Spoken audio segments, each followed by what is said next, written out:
Monsieur le Président, mes chers collègues, Mesdames et Messieurs, mon intervention portera sur deux points.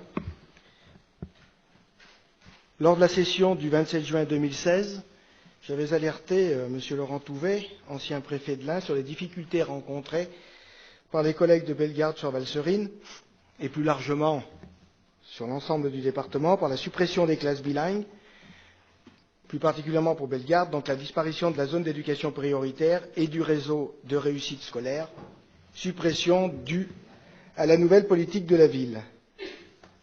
Des difficultés bien réelles auxquelles se rajoute pour le canton de Bellegarde-sur-Valserine une sous-capacité des collèges. Je souhaite donc intervenir en faveur du collège Louis Dumont. Il était prévu que la reconstruction de ce collège devait être l'achèvement du premier plan collège 2014-2018. L'année dernière, vous aviez déjà, Monsieur le Président, reculé sa construction à 2019. Offrir une meilleure qualité de travail aux élèves et aux professeurs en investissant dans de nouveaux locaux constitue un élément essentiel pour favoriser la réussite scolaire. Or, à la lecture du rapport sur vos orientations budgétaires, cet engagement n'apparaissait pas et il n'était fait nulle part mention de l'avancement de ce dossier.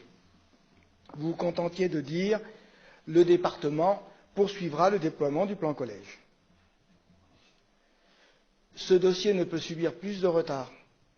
Malheureusement, vous venez de nous confirmer dans vos propos la date de 2020. 2020, Monsieur le Président, le canton de Bellegarde-sur-Valserine est dans un territoire connaissant des évolutions démographiques plus importantes que Paris. Quels signaux souhaitez-vous envoyer aux élèves, à leurs parents, aux professeurs de ce collège? Ne sont-ils pas prioritaires au vu des diagnostics réalisés pour la mise en place du plan collège?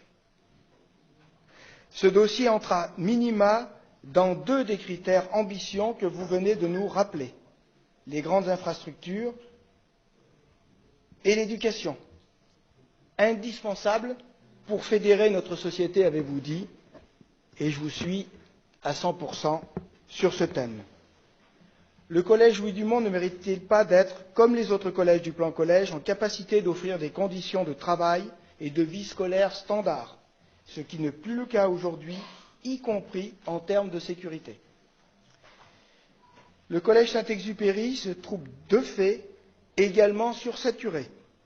Il est envisagé d'installer de nouveaux bâtiments modulaires pour la rentrée prochaine, 4 qui posent d'ailleurs difficulté, humidité, chauffage défectueux, sont actuellement nécessaires pour permettre d'accueillir les 800 élèves de cet établissement. Je souhaiterais, Monsieur le Président, que vous puissiez m'apporter des éléments de réponse quant au maintien du calendrier. Et je vous en remercie. Le deuxième point de mon intervention concernera votre rapport sur les contentieux vis-à-vis du département. Effectivement, en consultant ce rapport, nous avons pu tous découvrir le recours au tribunal administratif que l'association La Frapna a engagé contre notre institution. Je regrette profondément que nous en soyons arrivés là, alors même que la Frapna était l'un des bras armés de notre département pour sensibiliser divers publics, dont les jeunes, et tout particulièrement les collégiens, aux problématiques environnementales. Ce contentieux était bien sûr évitable. J'intervenais d'ailleurs en juin dernier, justement pour vous demander de ne pas annuler la convention pluriannuelle d'objectifs qui se terminait en 2017. Aujourd'hui, l'association nous demande par le biais de la justice de respecter le contrat que le département avait passé avec elle en 2014. Vous n'avez d'ailleurs en juin, Monsieur le Président, pas répondu à mes interrogations, à savoir de quel manquement la Frapna était-elle coupable dans le cadre de la convention pluriannuelle d'objectifs. J'insiste bien, dans le cadre de cette convention. L'exemplarité doit être le leitmotiv de notre Assemblée, en particulier avec nos partenaires, qu'ils soient passés ou futurs. L'Assemblée départementale, lorsqu'elle s'engage, ne doit avoir qu'une parole. C'est ce qui fait la force je dirais même la noblesse de notre démocratie et de notre République.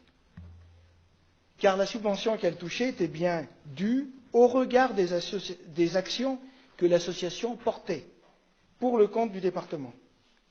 Ce contentieux prévisible et que j'avais moi-même anticipé en juin est une perte d'énergie et de temps pour nos agents qui suivent ce dossier, alors même que nous sommes tous conscients que la FRAPNA a respecté la convention pluriannuelle d'objectifs.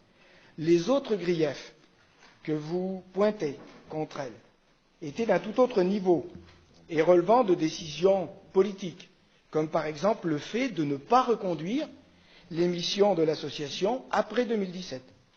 Monsieur le Président, tout simplement, et pour être constructif, n'est-il pas possible de régler dès à présent ce contentieux à l'amiable? Je vous remercie. Je vais d'abord répondre et après. Vous voulez compléter cette question? Allez-y.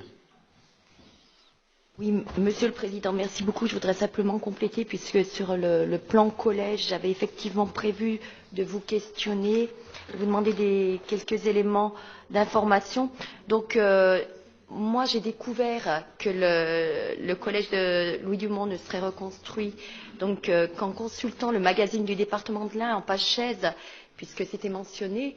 Donc, clairement, cette